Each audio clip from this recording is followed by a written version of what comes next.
Inilah channel Uco Stiker Wawancara. Assalamualaikum warahmatullahi wabarakatuh. Hai sahabat-sahabat dimana saja berada. Kali ini kita lagi berjumpa dengan seorang tokoh akademisi, Bapak Muhammad Fajrin Bane. Baiklah sahabat-sahabat dimana saja berada, mari kita dengarkan apa pembicaraan dan saran dan pendapat beliau untuk Tanjung Balai. Selamat siang, Pak. Selamat siang, Bang Uco. Ya. Sehat, Bang Uco? Sehat. Alhamdulillah. Apa aktivitas sekarang? Alhamdulillah seperti biasa. Di tengah-tengah kondisi pandemi seperti ini, tentu kita tidak boleh berhenti beraktivitas. Alhamdulillah masih diberi kesehatan, bisa memberikan sedikit, katakanlah, share ilmu pengetahuan dengan anak-anak mahasiswa, dengan adik-adik. Dan ya aktivitas di dunia digital juga, update status, memberikan pencerahan-pencerahan kepada masyarakat, karena alhamdulillah kita diberi amanah juga dalam dunia dosen atau pendidikan, ada namanya pengabdian masyarakat. Salah satunya ya seperti ini, katakanlah kita ikut berkontribusi terhadap situasi dan kondisi perkembangan yang ada di sekitar kita. Jadi sebagai akademisi kita itu harus peka, sama seperti Bang Uco atau Bang Herudin Tambunan, melihat bagaimana situasi kondisi yang ada di lapangan saat ini, maka kita beritahu kepada publik melalui katakanlah dunia digital podcast ini. Ini sesuai dengan katakanlah program pemerintah saat ini. Misal seperti ada literasi digital. Nah, itu nanti juga menjadi katakanlah sebuah ukuran bagaimana maju mundurnya peradaban, termasuk kota Tanjung Balai kita yang kita cintai ini. Salah satunya adalah bagaimana memajukan dunia pendidikan, dan ini tidak terlepas dari peran pemerintah itu sendiri. Jadi kita sebagai masyarakat, sebagai akademisi lah katakan, sebagai pendidik, harus memberikan kritik, saran, konstruktif, ya, ide-ide, gagasan, dan masukan kepada pemerintah agar sesuai dengan amanah Undang-Undang Dasar 45 dalam rangka memajukan kesejahteraan umum dan mencerdaskan kehidupan bangsa. Itu Bang, demikian Bang. Kita melihat selama beberapa hari yang sudah berlalu, seorang PLT wali kota, kata orang-orang banyak di lapangan. Apakah itu mencari simpati atau memang betul-betul bekerja? Menurut pengamatan Pak Fajrin Bane. Iya, terima kasih Bang Uco. Saya panggil Bang Uco aja ya, iya, karena lebih akrab dia, lebih dekat. Kalau Bang Herudin Tambunan itu nama di Facebook. Ini saya mengapresiasi dan bahwa kita peduli terhadap kepemimpinan hari ini.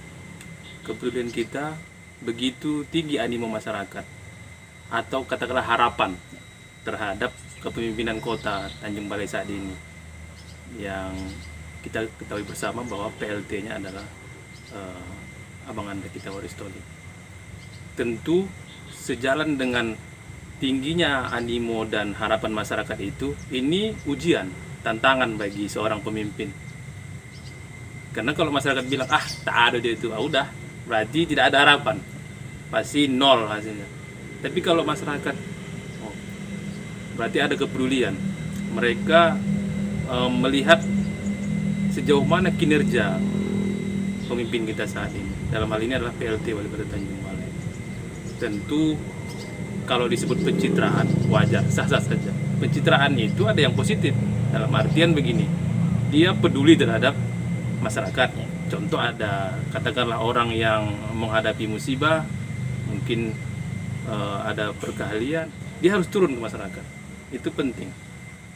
Terlepas bahwa itu sebuah pencitraan, dalam dunia politik itu sah, selama hal itu bermanfaat untuk masyarakat. Jangan sampai masyarakat bertanya, di mana pemimpin kami? Artinya masyarakat saat ini melihat, pemimpin kita sudah hadir di tengah-tengah kita. Nah, lalu pertanyaannya, apa yang bisa diperbuat? Ya kan? Apa yang bisa diperbuat setelah dia hadir di tengah-tengah masyarakat? Tentu yang diuji adalah integritas integritas pribadi, integritas sebagai orang yang diamanahkan punya jabatan. Kalau kita Pak Ucok mungkin orang yang tidak ada amanah jabatan, integritas kita nggak perlu diuji pala sejauh sebagaimana seorang yang bisa menaikkan, katakanlah bisa memutasi, ya, bisa membuat kebijakan, tanda tangannya itu sangat berpengaruh. Jadi masyarakat itu bergantung kepada pemimpin yang mampu bijak. Jadi harus cerdas dia melihat situasi yang ada. Maka seorang pemimpin itu, PLT Wali Kota misalnya, harus menunjukkan integritasnya dulu, bahwa dia berbeda dengan katakanlah pemimpin yang integritasnya dipertanyakan. Yang kedua, seorang leader itu, pemimpin PLT Wali Kota itu harus dia mampu merangkul semua stakeholder, termasuk semua unsur-unsur katakanlah bawahannya, OPD misalnya, ya, organisasi perangkat daerah. Jadi mereka harus kompak, solid. Kalau tidak, mustahil program kerja itu mampu dilaksanakan dengan baik dan masyarakat akan menilai. Nah, masyarakat menilai. Dalam dunia politik tentu semua ada perhitungannya. Masyarakat kan punya hitung-hitungan nanti. Mungkin partai politik juga. Apakah kita punya hajatan ke depan dan sebagainya, maka harus ditunjukkan. Jadi kalau samalah kondisinya dengan yang lalu, maka masyarakat juga pasti akan pesimis. Ya, samanya ini itu juga tak ada. Maka gunakan jabatan itu untuk berbuat baik kepada semua dan mampu merangkul. Yang terlebih adalah mampu menempatkan orang-orang yang memang punya potensi yang berkualitas, punya sumber daya manusia yang berkualitas, yang punya integritas, jujur, ya. Bukan ukurannya adalah uang. Kalau itu masih menjadi ukuran menilai orang untuk ditempatkan pada posisi-posisi strategis, maka nggak usah berharap kondisi kita ya begini saja. Jangankan mau membuat sebuah peradaban yang maju, maka masyarakat apa yang akan datang, cacian, makian dan sebagainya. Demikian gitu. PLT Wali Kota kita Haji Waris Tholib SAG dulunya sebelumnya di seorang camat. Menurut Pak Fajrin, apakah mampu seorang Waris Tholib untuk membawa pemerintahan ini 3 tahun ke depan yang sifatnya dilema lah kita itu? Iya, pertanyaan yang bagus Bang Jo. Jadi saya teringat almarhum Gus Dur, Presiden RI kita mantan. Semoga Allah mengampuni dia. Jadi ketika dia memanggil Pak Mahfud MD untuk diangkat dulu menjadi Menteri Pertahanan, lalu Pak Mahfud MD bilang, Gus, saya nggak punya pengalaman mau jadi Menteri Pertahanan karena saya bukan latar belakang. Biasanya kan Menteri Pertahanan itu ABRI atau TNI, ya kan, Polri. Dia seorang guru besar ilmu hukum. Lalu Gus Dur menjawab begini, saya aja nggak punya pengalaman pernah jadi presiden, bisa jadi presiden. Kira-kira begitu. Jadi bukan harus syarat mau jadi wali kota harus jadi wali kota dulu, tidak. Justru itu adalah tangga yang harus dilewati dan orang akan menyatakan, oh ya, dengan pengalaman beliau menjadi seorang ASN mulai dari bawah, maka dia bisa merasakan, katakanlah ketika dia menjabat di posisi yang tertinggi sebagai PLT Wali Kota Tanjung Balai, maka dia bisa merasakan apa yang dirasakan oleh ASN atau tenaga-tenaga honorer yang di bawah yang dia dulu pernah merasakan. Saya kira itu bagus. Artinya maka dia harus berpikir, ya, dengan segala pengalaman yang sudah pernah digelutinya, insya Allah ada solusi yang bisa didapat ketika ada persoalan di pemerintahan kita. Misal di dunia pendidikan, persoalan yang banyak disoroti masyarakat adalah misalnya mengenai integritas pendidik kita, misalnya, ya kan. Dari mulai kita sudah ada perguruan tinggi. Saya kebetulan dosen Politeknik Tanjung Balai dan juga dosen di Sekolah Tinggi Agama Islam Al-Hikmah Tanjung Balai. Jadi kita punya membangun moral sebagai pendidik. Bagaimana seorang pendidik itu menunjukkan menjadi contoh ya, uswatun hasanah, contoh yang baik kepada anak didiknya, kepada masyarakat lingkungan sekitar. Maka kalau seorang pendidik harus fokus, ya harus fokus bagaimana mampu menjadikan orang-orang di sekitarnya orang-orang yang punya sumber daya manusia yang berkualitas. Fenomena yang lalu bahwa mohon maaf banyak orang-orang pendidik kita yang dari sekolah pindah ke struktural, ke dinas misalnya. Nah ini kan persoalan. Jadi misalnya kalau seorang yang ahli dari bidangnya lalu dia harus dihadapkan dengan tugas-tugas yang birokrasi yang struktural, padahal dia sudah pengalaman jadi guru, sudah sertifikasi, maka mohon maaf, jadi kesian kan orang-orang yang siswa yang katakanlah membutuhkan orang-orang guru yang sudah pendidik, yang sudah punya jam terbang, harus pindah. Tapi memang persoalan selama aturan membolehkan ya sah saja sebenarnya, tapi ini sebagai katakanlah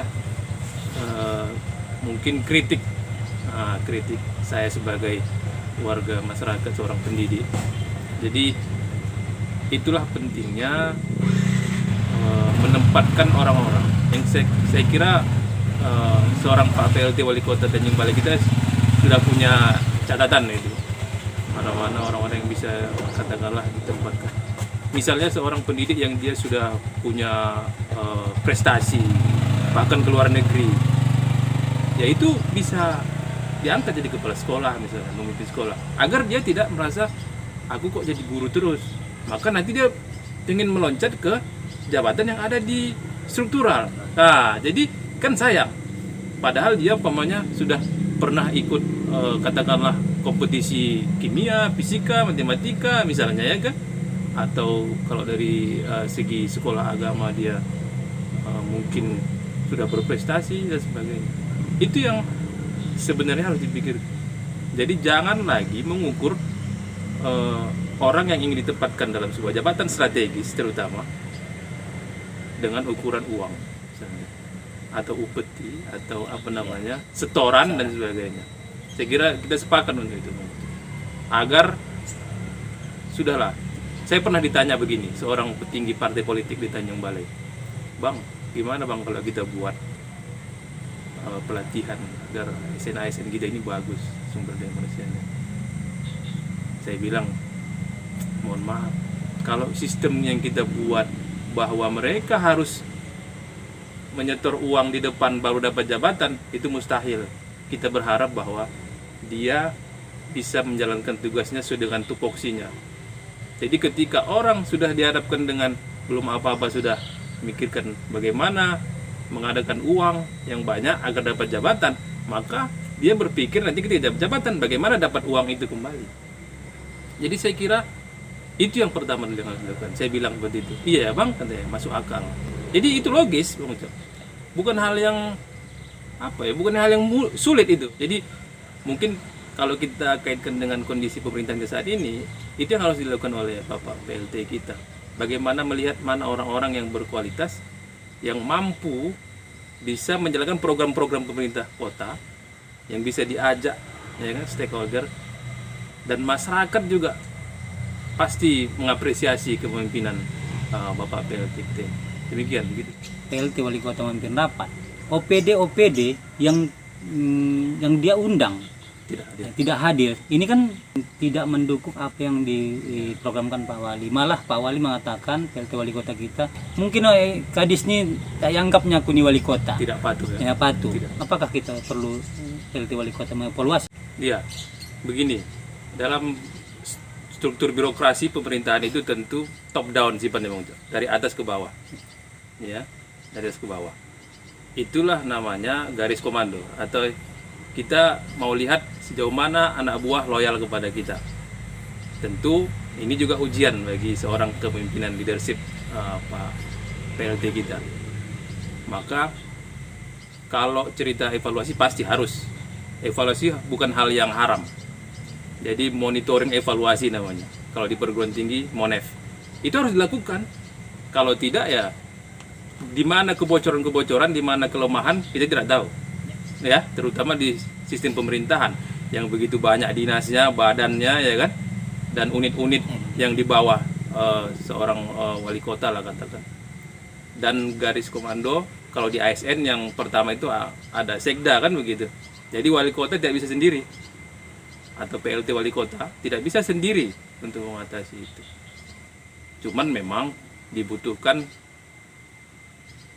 wise, kebijakan dari seorang atasan, pemimpin.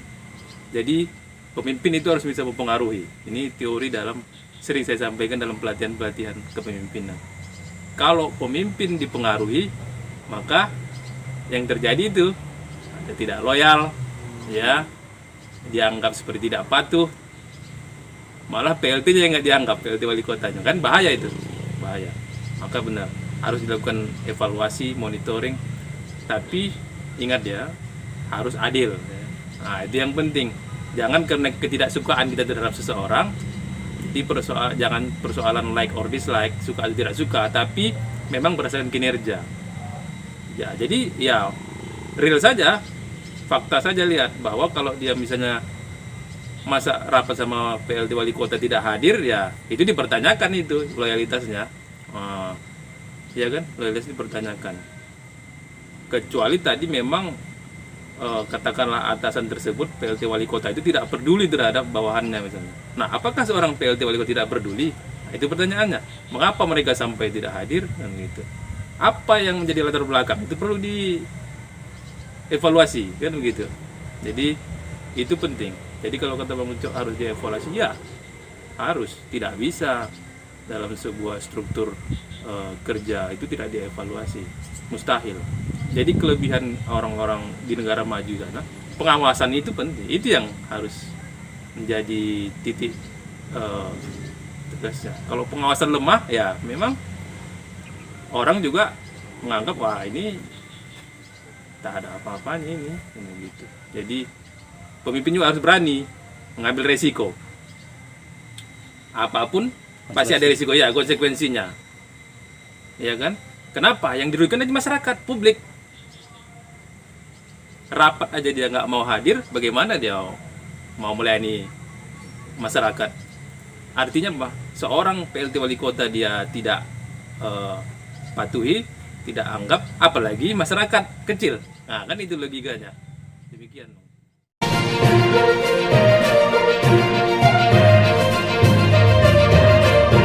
Inilah channel Ucok Sitiker Wawancara.